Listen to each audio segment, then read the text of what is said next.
Beverages with Brad. Hey, welcome to Beverages with Brad, everybody. I'm Brad P.S. This is my guest, John O'Connor, today. He's dressed so much nicer than me. He looks like the host of the show. How long have you been doing stand-up?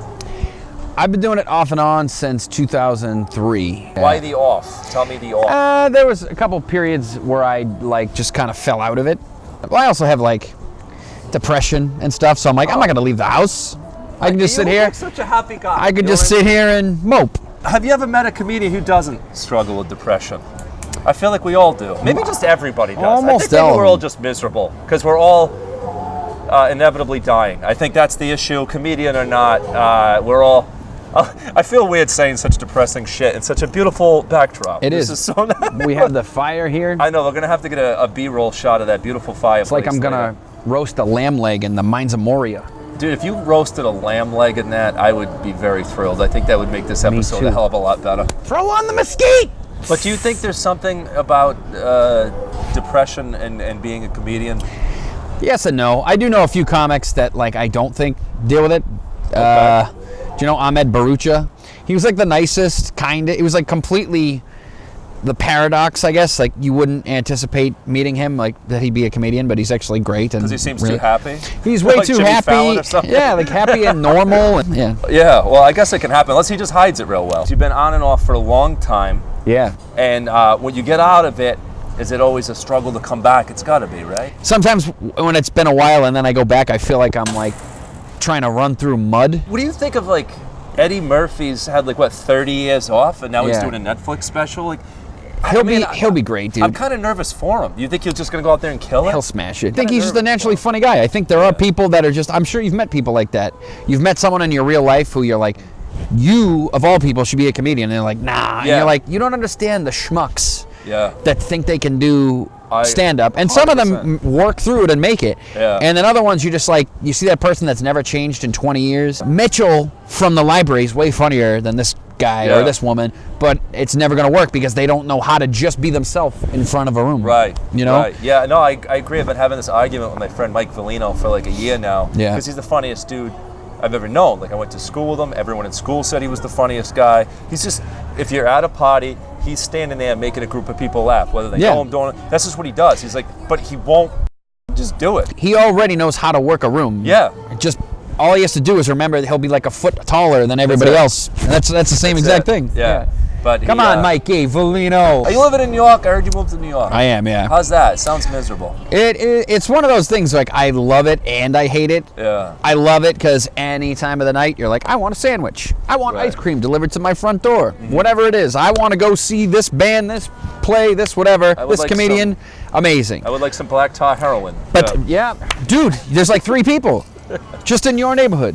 But then you get on the subway, you're I want to kill everybody in this car. Your best and worst experiences on stage? I think it's probably my worst one ever. I had to open for some more from the Queens of Comedy. I had probably 22 comedy shows under my belt, and I found out about it 4 minutes before the show started. Her manager told me more or less was don't be dirty and don't talk about pot. And I was okay. And I knew only some of her stuff, but most of what I had seen was that.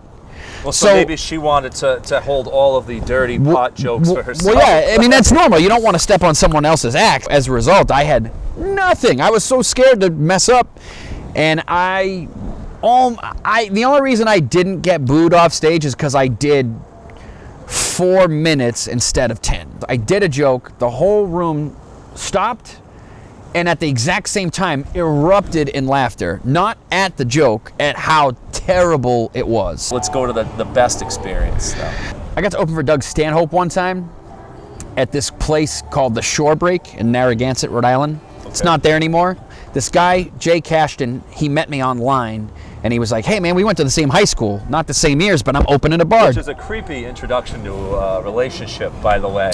If some guy says, hey, online, you probably shouldn't meet up with him. But John's a brave guy, so it was survived. It was like a stranger in a van with candy, but for an adult comedian. I'll risk to be I was trying to find a clean way to say anally probed, and I just couldn't I couldn't get the words. Technically, that's clean. Say, That's clean.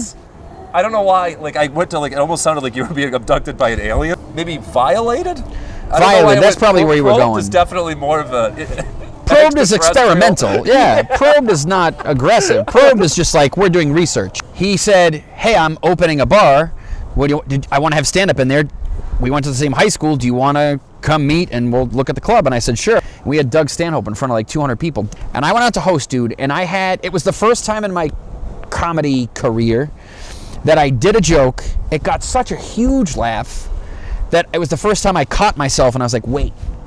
Let the audience finish laughing. Yeah, that's the best. It was like one of the hardest times I ever killed in my life. If you could have just one superpower, what would you choose? I would say either flying without, like, dying. Like, that's one of the things about superheroes, right? Like, oh, so-and-so could fly. It's like, well, I hope they're super strong, too, because their neck's going to break if they're going too fast, right? Yeah, see, people criticize me for overthinking it, but flying freaks me out, because you're right. What if you're flying? And you accidentally hit a bird or some shit, now your head explodes. Now you have a concussion and you're falling miles to, And I would always, like, I'm scared of heights, so I'd always be scared, like, what if, like, I'm having an off day, power kicks off, and I just drop out of the sky. Yeah. And then it's going to be cold up there. And what's the factor? Like, I don't know. Maverick has to wear one of the oxygen masks. Like, I don't know. Like, I don't know. Like the air's getting too thin. Yeah, flying scares me a little bit. All right. So, so I see you've thought about this, which I can totally appreciate. Yeah. All right. Hey, look, we learned a lot. I think we covered the most important things about life. Thank you so much for doing the show. Thank you, buddy.